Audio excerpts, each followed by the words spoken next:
Mata adalah panglima hati. Segala yang kita kerjakan, tanpa disadari menciptakan misteri yang ada dalam hati. Baik, buruk, kejam, pilu, sampai kisah ironis, semua akan kita kuak di sini, menembus mata batin. Di program ini akan hadir orang-orang yang pernah ataupun masih melakukan tindakan di luar batas kewajaran. Dan bintang tamu yang hadir pada malam hari ini adalah Tia Setia. Tia, terima kasih sudah hadir di Menembus Mata Batin. Di sini selalu hadir orang-orang jadi partisipan itu punya pengalaman mistis. Entah itu dia melihat sesuatu yang gaib atau mungkin punya jimat, pengasihan, pelet, dan lain-lain. Kamu sendiri pernah punya pengalaman mistis nggak? Pernah, waktu masih kecil sih. Umur berapa waktu itu? Lupa, nggak tahu sesudah sekolah atau belum sekolah. Yang jelas kejadian itu aku masih ingat sampai sekarang. Di mana tuh? Dulu di rumah nenek sih. Aku kan tinggal dulu di rumah nenek. Jadi di rumah nenek itu pas pukul 8, keluargaku belum pulang kerja.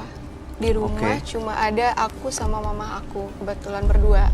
Waktu itu mamaku lagi ambil air wudhu dan aku di kamar sendiri. Kebetulan kamarku sama kamar saudaraku tuh kayak nyatu gitu.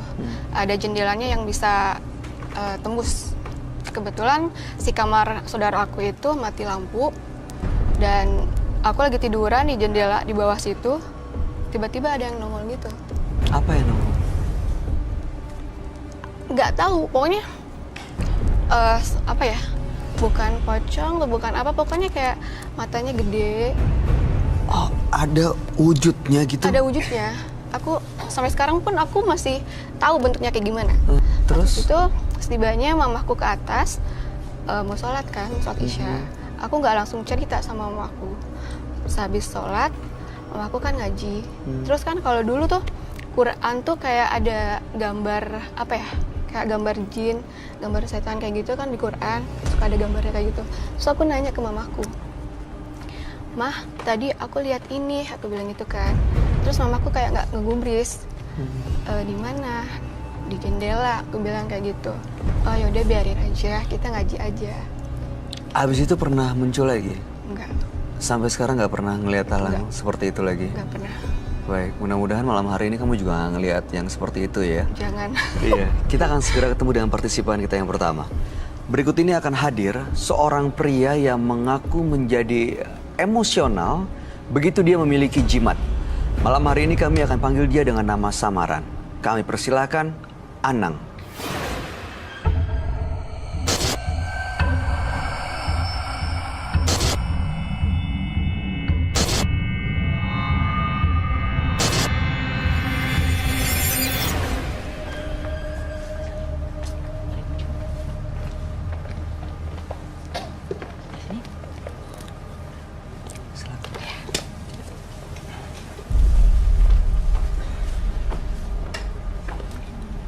Selamat malam Mas Anang. Selamat malam. Boleh kami tahu pekerjaan Anda? Saya saat ini sebagai driver online. Apa yang mau Mas Anang ceritakan pada kami? Saya dulu pernah mengambil atau meminta jimat kepada orang di suatu tempat di Tasikmalaya. Sekitar 12 tahun atau 15 tahun yang lalu. Waktu itu untuk apa ya minta jimat itu? Saya ngambil jimat itu untuk pemanis dan untuk melancarkan usaha. Oke, setelah itu? Setelah itu kan datang ke sana? Datang ke sana. Setelah saya datang ke sana, menginap semalam, dan saat itu diberi saya suatu jimat. Jimat saya dapatkan, saya pulang, namun saya ada pantangannya. Apa itu? Pantangannya jangan berzina, judi, dan lain-lain. Tapi saya ada yang saya langgar pantangannya. Apa? Berzina. Jadi setelah saya langgar pantangannya itu hidup saya nggak karuan. Oke, setelah dilanggar nggak tenangnya seperti Setelah apa? dilanggar itu saya bawaannya kursang. Jiwa saya itu gersang, emosian, dan gampang ingin ribut sekali Mas, sama orang. Segampang apa sih, kan manusia wajar ya kalau punya emosi gitu? Ya, saya begini Mas, kalau kita sering ngobrol sama teman kan, kalau teman tuh rasanya gimana ya, kalau dia ngobrol bicara agak tinggi atau nggak sesuai dengan prinsip saya selalu berdebat, ya kan? Berdebat, itu temperamen saya naik gitu. Jadi perasaan itu ingin ribut, ingin menggampar atau menabok dia. Dan bahkan saya ke anak juga sampai-sampai begitu Mas, ke anak dan istri.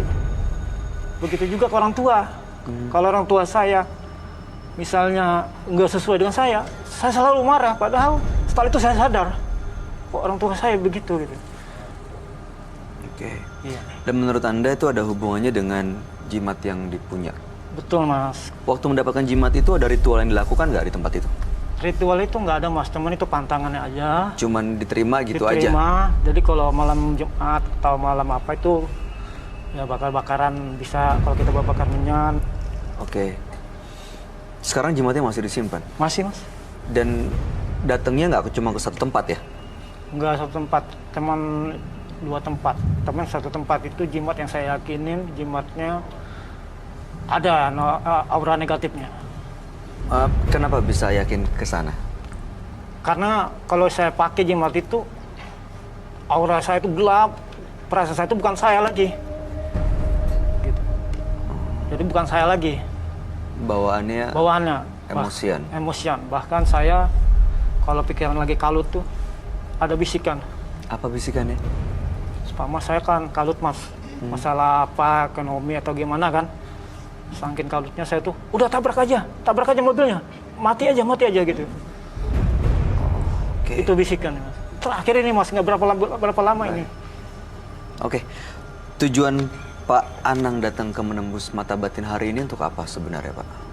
Saya datang kemari tujuannya untuk, pertama saya ingin tahu apa sebenarnya yang ada di jimat di badan saya ini dan apa yang ada di badan saya ini. Baik, kami akan ajak Pak Anang untuk ketemu langsung dengan sahabat kami. Dia adalah seorang indigo. Kami persilahkan Roy Kiyoshi. Sebelumnya, tim Mata Batin sudah memberikan tanggal lahir dan nomor rumah partisipan kepada Roy Kiyoshi. Dengan mata batinnya, Roy akan membaca berdasarkan angka yang kami berikan. Anang tinggal di rumah bernomor 150. Terlahir tanggal 11 November 1976. Sosok yang sangat optimis, namun tidak bisa menahan hasrat keinginannya. Nafsunya membuat Anang terjebak dalam kemelut dunia gaib dan membuat dia kehilangan apapun yang dimilikinya. Saya melihat sosok Anang memiliki penunggu gaib. Sosok iblis bertanduk panjang dan bertelinga panjang. Saya akan memecahkan teka-teki misteri Anang pada malam hari ini.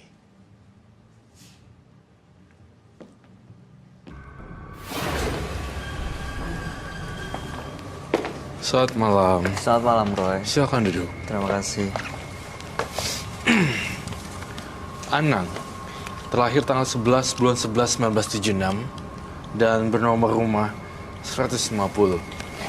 Anang memiliki jimat yang tujuannya untuk memperlancar usaha waktu itu. Tapi ada pantangan yang dilanggar, yaitu tidak boleh zina, ya. Dan setelah saat itu, hidupnya berubah drastis. Jadi rezeki yang seret, lalu kemudian emosional, bawaannya temperamen, lalu sama anak dan istri juga termasuk ke orang tua, bawaannya marah-marah terus. Betul. Dan malam hari ini ingin lepas dari pengaruh semuanya. Betul Mas. Oke. Tapi memang ya saya lihat Anang, pas Anang sebelumnya saya ngerasa memang dilihat dari perasaan saya dan tubuhnya yang dibalik seperti kebapaan, tapi saya merasa lihat ada darah di Mas Anang. Kamu telah melakukan satu tindakan kriminal ya Mas Anang dulu, pembacokan dan penusukan terhadap seseorang. Betul Mas. Saya boleh tahu nggak itu kenapa ditusuk? Itu dulu yang saya ingin tahu. Betul Mas. Benar kan? Gimana kejadiannya Mas Anang? Itu dulu Mas, di tempat saya tinggal dulu kan sepele masalahnya. Tapi saya berharap Mas Anang rela saya bongkar semuanya di sini. Tapi atas kejujuran kamu. Tapi saya tidak mau membuat kamu menjadi gemeteran juga di sini. Saya lihat tangan kamu tiba-tiba gemeteran dan suara kamu jadi bergetar. Iya, Saya betul. tidak bermaksud menghakimi, tapi saya pengen dengar kisah yang waktu itu. Ya, Kenapa sih bisa ditusuk sampai berdarah dan meninggal? saya begini Mas. Saya dulu kan, jiwa saya kan orangnya damai ya, baik. Oke. Tapi apa yang saya hadapin itu ternyata orang sebaliknya jahat sama saya. Bahkan saya berkata sopan, baik. Dan dia tidak mengerti, ya kan? Nah, dan tidak mengerti itu dia emosi, memarahi saya sampai melempar suatu benda ke saya. Apa itu bendanya? Kunci benda tumpul Mas. Kunci roda lah gitu. Kunci motor, Iya. kunci 10, 12 Iya. gitu. Oke. Nah, saya tadi udah ngomongnya baik-baik dan bicara sopan, ternyata dia kasar ke saya kan. Jadi entah kenapa, secara tiba-tiba saya tuh pikiran saya berubah. Saya ambil pisau di rumah yang saya dulu punya pisau namanya pisau sangkur. Pisau sangkur. Iya. Jadi saya ambil, saya kasih uang yang saya kasih uang ke dia, langsung saya tusuk. Langsung Kalau- meninggal di tempat? Kalau tidak dipisahkan orang itu, saat itu meninggal orang itu. Tapi nggak Tapi sampai meninggal ya? kamu yakin nggak sampai meninggal ya? Enggak, Mas Mas. Anang, dia sudah meninggal. Karena saya taunya dari arwah yang di belakang kamu itu yang menceritakan semuanya. Dan arwah gentayangan ini menceritakan bahwa dia pernah ditusuk Mas Anang. Oh itu korbannya yang ada di Iya. belakang Anang.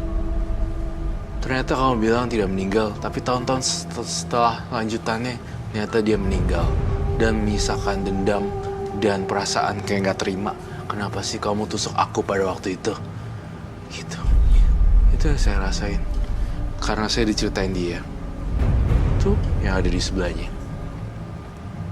Kamu mau sebutin nama aslinya, dia? Gak usah Mas. Anda kenal kan? Kenal, cuman namanya saya tidak kenal.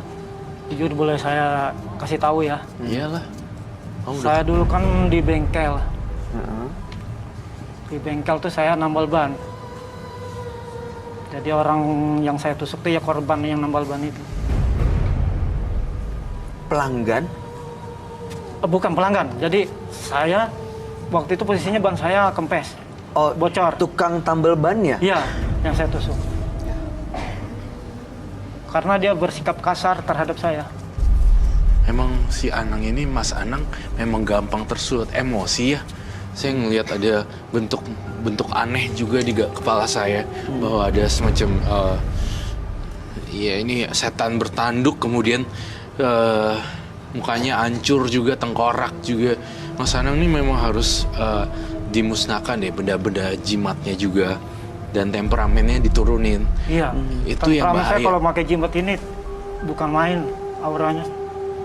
Tapi jimat itu disimpan aja atau ada di rumah tuh dimandiin segala, ada ritual semacam itu? Enggak. Ritualnya enggak ada, Disimpan Mas. aja? Disimpan aja. Jadi kalau saya pakai itu Mas sangat itu energinya. Dipakai? Kuat kalau saya pakai. Jadi kalau saya bawa-bawa jimat itu bawaannya kalau kita ada aja orang yang berbicara yang Enggak. yang enggak sesuai dengan logika saya, itu saya pengen ribut. Pengen berantem gitu. Tapi saya yakin kamu bercerita ini, Mas Anang ngerasa menyesal setengah mati. Ya kan? Saya ngerasa kok Mas Anang ketika menceritakan semua ini dan ditemani sama arwah gentayangannya si itu, menyesal banget, pengen berubah menjadi lebih baik gitu loh. Dan saya ngerasa ini juga pengaruh dari jimatnya karena nggak bisa kontrol dan dia juga dipengaruhi oleh jimatnya, akhirnya berubah temperamennya. Udah temperamen tinggi, ditambahin energi negatif lagi. Jadi makin Tinggi. Iya. Boleh nggak saya lihat jimatnya? Boleh mas. Ada namanya jimatnya? Jimatnya nggak ada nama mas. jimatnya apa bentuknya? Boleh dibuka? Ini selalu dibawa-bawa gitu? Enggak mas, kalau sekarang ini udah nggak saya bawa mas, bawaannya Oh, udah Emosi. lama nggak dibawa Iya. ya karena bawaan terlalu emosinya, emosi. iya bawaannya panas mas. Anak istri tahu nih Anda punya barang-barang ini, Mas Anang? Kalau istri saya mungkin tahu, teman dia secara langsung nggak mengatakan kepada saya. Oke. Teman Boleh dia, kita lihat? Ini mas bentuk. Ini yang energi yang kuat banget Tuh, ini. kamu gemeteran tangannya Iya, ketika megang ini. Coba kamu deketin lagi, Mas Anang. ini gemeteran. Nggak, saya nggak dibikin-bikin nih. Iya, Iya. saya tahu. Nggak Itu- dibikin-bikin ini. Kenapa Roy kayak gitu? Karena energinya saking negatif, kemudian si Anang juga tuh. Saya nggak dibikin-bikin ini. Ini memang gemeteran gini. Nah, Itu ini isinya yang- apa ya Mas Anang? Hah? Isinya apa? Bongkar deh, Mas Anang. Ah, Coba buka. nggak tahu mas. Saya nggak berani bongkar. Coba bongkar sekarang, saya jamin aman. Saya nggak berani mas. Tapi udah dijamin aman kok. Dijamin aman. Saya nggak berani. Diangkat deh, coba. Tapi makanya orangnya udah meninggal, paranormalnya udah meninggal. Tempat minta jimat ini. Iya, orangnya udah meninggal. Yang di Tasik itu. Iya. Coba lihat, dikasih tahu kamera biar kita tahu sebenarnya bentuknya seperti apa sih. Oke, itu satu.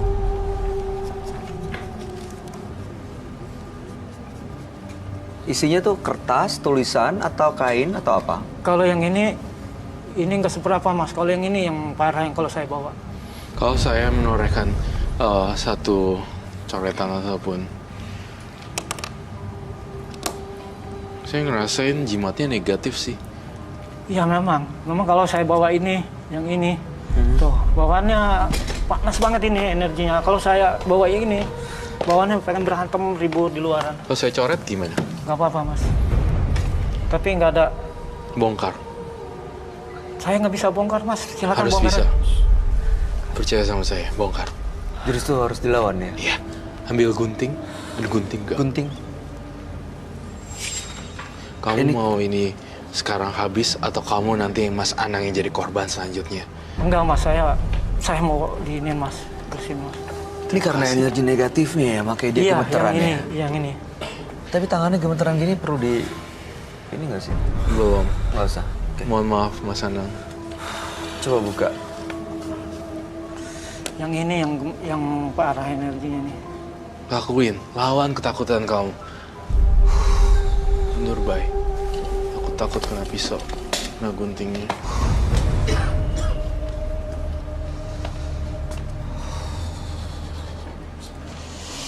Hati-hati ya Mas Anang ya. Saya nggak mau guntingnya mencelakai kamu. Roy, kok saya dengar? Saya juga dengar ada sesuatu yang Ada suara mengerikan.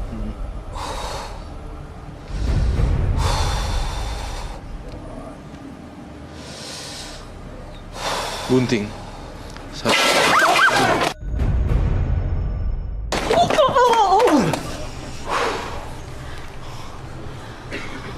Ada apa Mas Bayu? Itu kenapa ada besi yang itu ada bentrokan energi atau apa, Roy? Saya ngeliat di sini bentrokan energi. Jadi dia nunjukin nih setan yang itu supaya jangan digunting. Tapi saya ingin terus melawan, harus digunting. Oh, ini yang kamu gambar ini ada dalam benda itu? Betul, dan menyebabkan kerusuhan di sini. Bunyi-bunyian yang aneh dan saya ngerasa mempengaruhi tubuh dia. Dan sekarang dia lagi gejala kerasukan. Iya, kerasukan. Tapi aman untuk saya bangunin. Bangunin. Pak Anang. Pak Anang.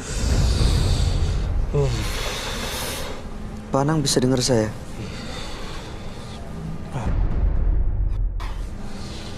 Pak Anang.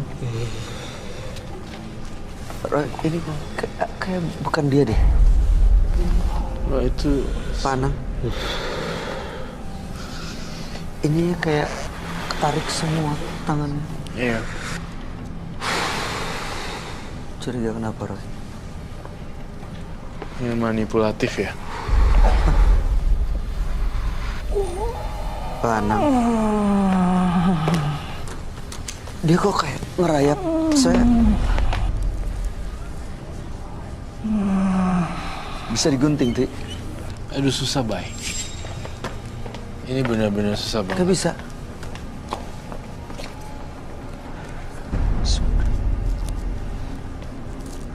Hati-hati, Bay. Susah, mencelat takut. Dah, lepas.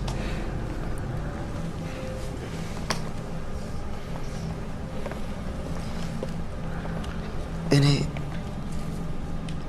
harusnya kalau udah kegunting dia lepas dari dalam panah. Betul. Mas Anang, silakan. Panang denger. Ya, aduh, saya takut sekali ada gunting di situ, Mas Anang.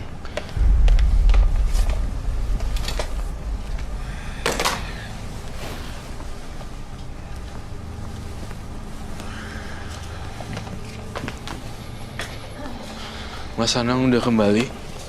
Itu lihat deh, sudah saya udah bongkar semuanya.